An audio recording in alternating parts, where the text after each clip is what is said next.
Allons à l'Assemblée nationale à présent, où le ministre de l'Intérieur et de la Sécurité était face aux députés de la transition. À l'ordre du jour, le projet de loi relatif à toutes les élections politiques au Gabon. Tim Boulengue, Jean-Rodrigue Bingounou.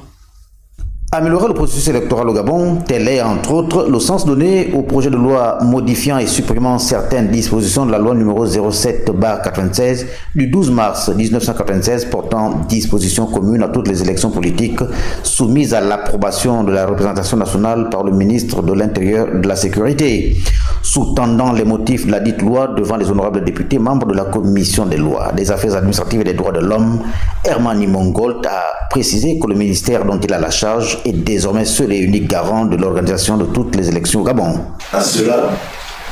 s'ajoute la possibilité d'intégrer l'ensemble des acteurs institutionnels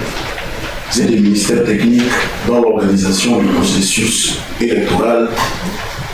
ainsi que les délais prévus par le législateur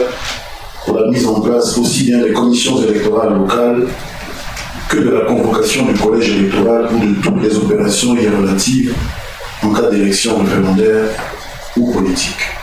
Concernant 77 articles, soit 37 abrogés, 16 amendements visent d'une part un retour à l'ordre constitutionnel et l'amélioration du processus de restauration des institutions, tout comme la réduction des délais de la mise en place des commissions en cas d'un référendum d'autre part. En effet,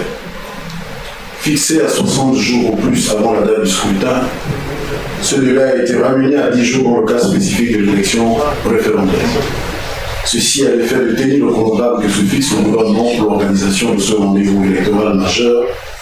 devront conduire notre pays à se doter d'une nouvelle loi fondamentale préalable à son renouveau démocratique.